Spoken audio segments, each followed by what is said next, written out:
ölüm orucuna başlarız.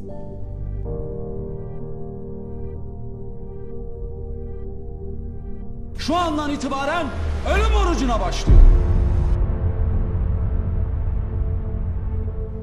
چواردەی تەمووز کوانووی نوێبوونەوە و خۆڕاگری 40 ساڵ بەر لە ئێستا لە زیندانی ئامەددا شەڕی ئیرادا لە بەرزترین ئازدا لە نێوان ملکەچ بوون و بەرخۆدان خیانەت و دڵسۆزی و کۆیلایەتی و ئازادی بەڕێوە چوو.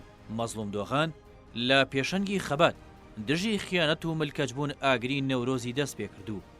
سیاسەتی بێکەسایەتیکردنی زیندانیانی شۆڕژگێر شکستی هێناو. لە 14 تەمووز 1982دا خۆڕاگری گەیشتە بەرزترین ئاست. 14 تەمووز دادگاییکردنی دەسەڵات چۆن دروست بوو.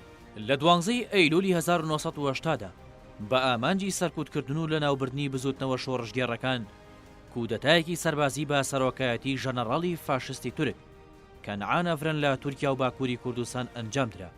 لەو کودەتایەدا وڵات کرایە زیندانێکی گەورە و هەموو شوێنێکی دەوڵەتیان کردە ژووری ئەشکەنجە. ئەم شەپۆ لە گوشار و دەست بەسەرکردنە بە تایبەتی لاجی لایەنگران و کادیر و سەرکردەکانی پەکەکە ئەنجامدرا. دەسەڵاتی فاشیست پێی وابوو بە بێدەنگکردنی شەقام و گۆڕەپانەکان و کوشتن و گرتنی کادر و سەرکردەکانی شۆڕژ سەرکەوتوو بووە و دەستی کرد بە ئاشکەنجەدان و چاوساندنەوەی زیندانەکان.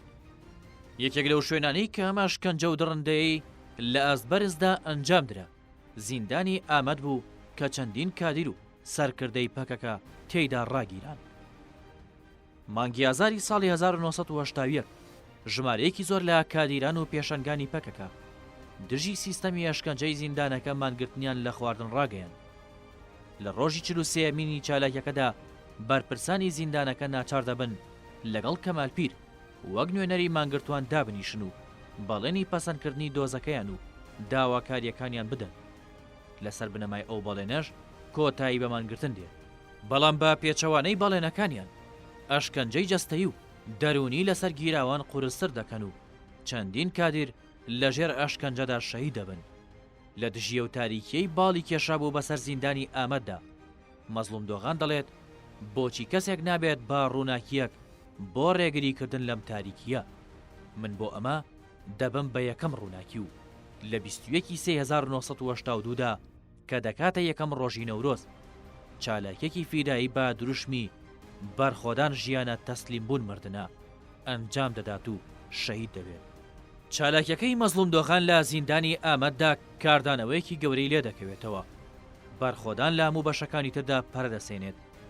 لەژێر کاریگەریەودا 4 هاوڕێی دیکەی بەناوەکانی فەرهاد کورتای و ئەشرەف ئانیک و مەحموود زەنگین و نەجیم ئونەر بڕیاری چالاکی فیدایی دەدەن و لە شەوی 18 ئایاری ساڵی 1982دا دەستی یەک دەگرن و ئاگر لە جەستەی خۆیان بەردەدەن و هاوار دەکەن بەرخۆدان ژیانە تەسلیم بوون مردنە. ئەو چالاکیە گیانبازیانەت کادێران و پێشەنگەکانی دیکەی پەکەکەوا لێ دەکەن بیر لە ئەنجامدانی چالاکیەکی فراوان و کاریگەرتر دەکەنەوە کە زۆرترین هاوڕێیان بتوانێت بەشداری تێدا بکات. بۆ ئەوەش لە ڕۆژی 14 حوتی 1982دا دانیشتنی دادگا وەک دەرفەتێک دەقۆزنەوە کە چالاکیەکەیانی تێدا ڕابگەێن و بڕیار دەدەن مانگرتن لە خواردن هەتا مردن دەست پێ بکەن. هەر یەک لە محەممەد خەیری دوورمش کەمالپیر و عاکیڤ یەڵماز و عالی چیچەک بڕیاری چالاکیەکە دەدەن. کەمالپیر لە دوای 55 ڕۆژ لە مانگرتن لە خواردن شەهید دەبێت. محەممەد خەیری دوورمش دوای 58 ڕۆژ و عاکیڤ یەڵماز دوای 66 ڕۆژ و عالی چیچەک دوای 67 ڕۆژ لە چالاکی مانگرتندا شەهید دەبن. ڕووی نوێی فاشیزم لەسەر بنەمای کودەتای 12 ئەیلول. لەو مێژوەوە هەتا ئێستا سیاسەتی زوڵم و ستەمی فاشیزمی دەوڵەتی تورک جیاواز نییە لە پرۆسەی 12 ئەیلول. ئەمەی ئێستا دۆخی نوێی فاشیزمە و ئەردۆغان و باخچەری ئەو کەسایەتیانن کە نوێنەرایەتی کارەکتەری کەنعان ئەڤرن لە ئێستادا دەکەن. ئەمڕۆ دەوڵەتی تورک لە سەر بنەمای چەمکی فاشستی کودەتای 12 ئەیلول هێرش دەکاتە سەرگەلی کورد.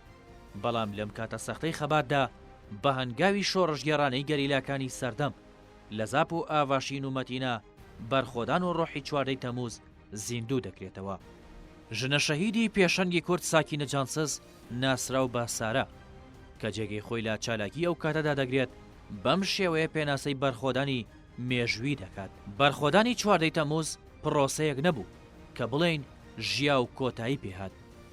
ئەم بەرخۆدانە بە هەموو شێوەیە گوزارش لە مێژووی گەلی کوور دەکات. خۆڕاگرانی 14 تەمووز بە ئاگاداری لەم مێژووە ئەرک و بەرپرسیارەتیان لە باوەش گرت لە بەرامبەر تێڕوانینی تەسلیم بوون و خیانەت سەرکردەکانی 14 خاکە لێوە ڕێگای سەختی میلیتانی و شۆڕشیان هەڵبژارد و وانەیەکی مێشویان بە داگیرکەرانی کوردستان ڕاگەیان.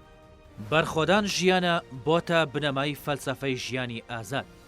بەرخۆدانی 14 تەمووز زنجیری کۆیلایەتی شکاند و هێڵی سیاسەتی دیموکراسی ئەمڕۆی خوڵقاند و دەریخست زوڵم چەندە گەورە بێت بەرخۆدان لە دژی ئەوەندە گەورەیە. ئەو خۆڕاگری بە مەزلوم دۆغان و کەمالپیر پەرەیسەن بووە بنەمای هەڵگرتنی هەنگاوی 15 ئابوو. دەستەواژەی بەرخۆدان ژیانە ئێستا بۆتە بنەمای فەلسەفەی ژیانی ئازاد لە کوردستاندا.